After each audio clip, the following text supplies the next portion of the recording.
I at least am disappointed. Let me be candid here, and it's time for some straight talk. I mean, this is all about power. Do you agree? I don't want to comment.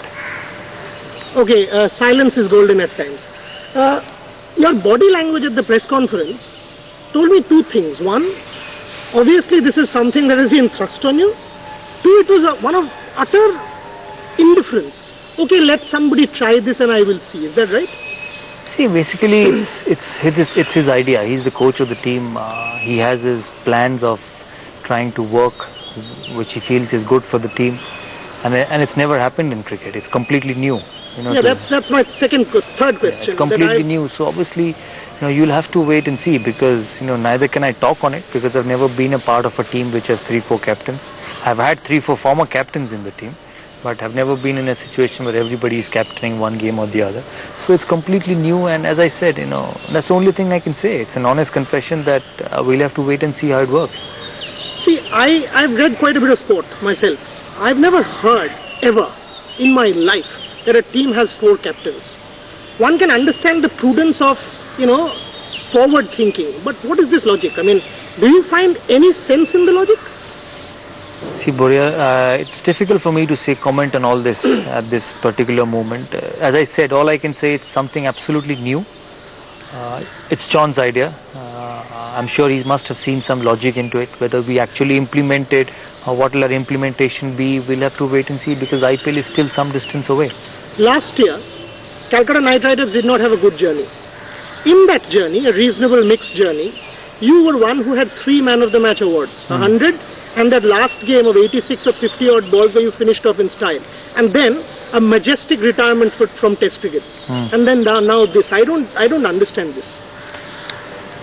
I don't think this has got to do with performance. I think it's a strategy.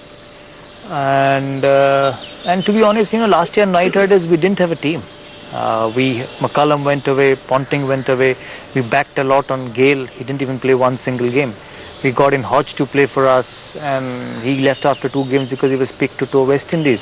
Basically, at one stage we were playing with our overseas as Taibu, Salman Butt, Mohammad Hafiz and Umar Gul at some stage.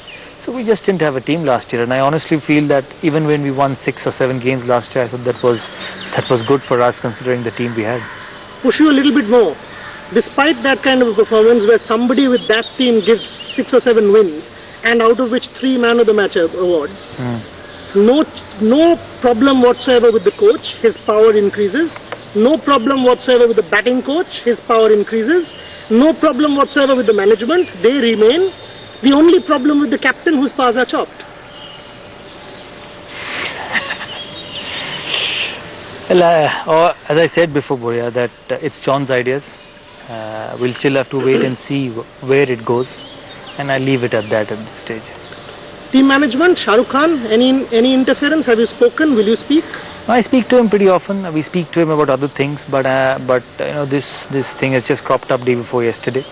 I'm sure he must have read it in the newspapers. I think he's busy with all these things which are happening with IPL, because there's a lot of protocols, organizing, taking the team away from Kolkata to South Africa will be hard work. So the logistics needs to be cleared, and I'm sure at some stage he'll also have an idea and get to know what's happening. But doesn't he have the final call, if I'm right? I'm sure he has. He's the owner of the team, and I'm sure he has. If I can just take that question a little forward. Were you consulted at all as captain? That's the basic, because we keep talking as a senior player, as an icon player. That's the word used. Were you consulted? For what? Before this idea was mooted to the press? Because we read it in the press 2 days ago. Yeah, I read it in the press as well first, and then obviously when I met John yesterday to see how our training camp would go, that's what he told, and that's what he said, that that's the way he feels 2020 should be played. I clarify this for my viewers. You read it in the press first before you spoke to him. Yeah. I really think, I'm not one part of the management, but I really think there is something wrong in this team. If the captain who has won 3 Man of the Match awards has to read about a major strategy in the press, I think there's something. That's why I said, I know this has created a lot of speculation, lot of news in the TV. We still have to wait and see how far it goes. I think let's not jump too far. Let's wait and see whether such policies are feasible. I'm sure John is going to try it out in practice games, warm-up games, and see how far it's feasible. and then take a call, because he's also not been a part of a team which had this sort of situations. And I was told that he tried once with the Australian cricket team, but it didn't go forward. So we'll have to wait and see. And I think at the present moment, it's time. The next 4, 5, 7 days will decide where the Knight Riders are going. And I'm sure we'll do what is best for the team, because just like any other franchisee, we'll have to win and we'll have to play well. And to be honest, there's no guarantee in sport, Boria. Whether there's no guarantee with one captain winning, there's no guarantee with 5 captains winning. You pick players, you back them. When you select someone, you back him to perform. There's no guarantee in performance. So there is no guarantee, I agree, but exactly. there is every reason to back a captain who has been, winning 3 Man of the Match awards and performance. And you have to take a call at that stage. Okay, this is how we are going to go. And it's with every team. When you pick a squad of 14, even when I was playing for India, then obviously became captain. You pick a squad of 14 and you back them to do well. They do well at times. They don't do well at times. That's how teams are built, and that's how cricket goes forward. You cannot keep chopping and changing every time. It doesn't help.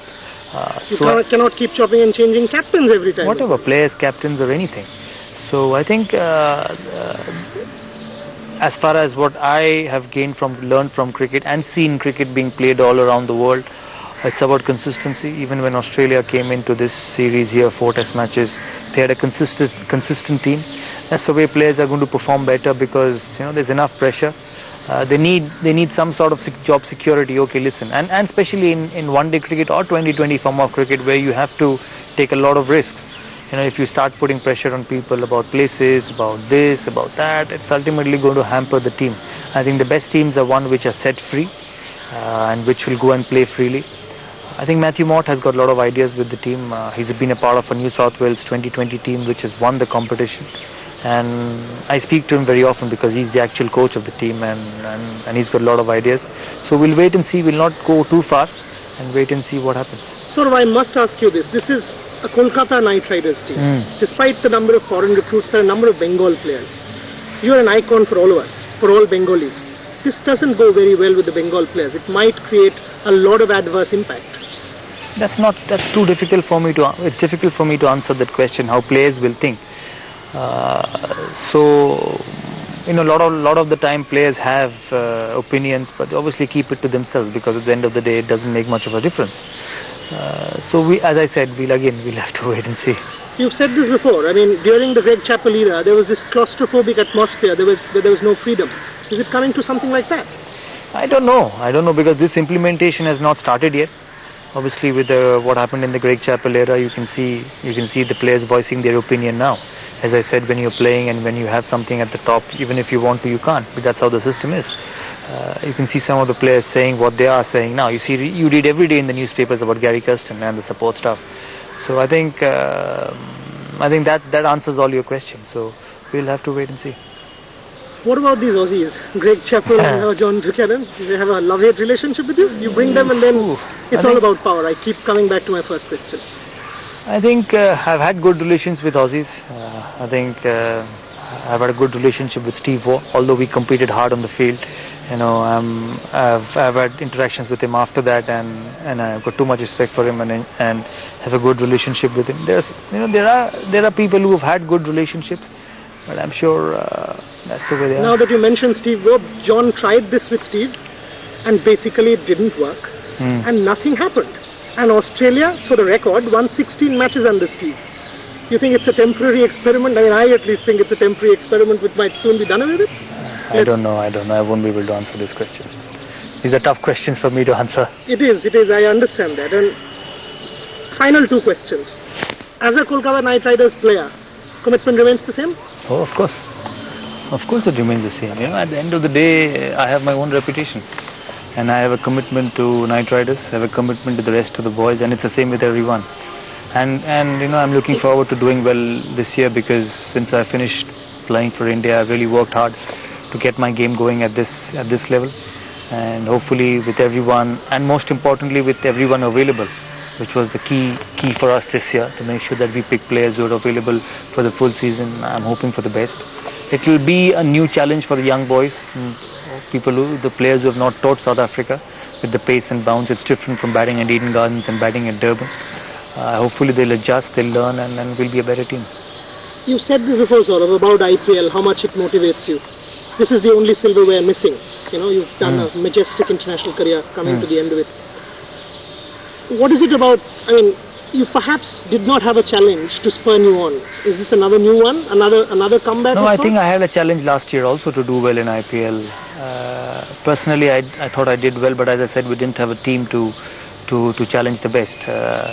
I think this year will be a year, hopefully, with everyone fit and available. They're all available. With everyone fit, I really have my sights of doing well, both as a player and as a captain, if that happens. So we'll wait and see. Final questions here, yes or no? I don't want to push you. This has given you a challenge within a challenge. No, I think everything for me is a challenge. When I got left in 2005, I had to come back and do well again, because I felt I was good enough at that level to continue playing for India and performing. And obviously I did tremendously well before I finished in those last 2 years, both in test matches and one-day cricket. So it's a challenge from a point of personal reputation as well, because when you play for 13-14 years with success for India, every time you walk out to bat for any team, there are expectations and you have a reputation to keep. So it's a question of reputation to keep, and also a challenge to do well, and also see Knight Riders do well, because I've known Shah Rukh for a long time. He's not a businessman, he's a performer himself, and we all want to see all of us smile. Thank you, sir. One of the biggest challenges for the night.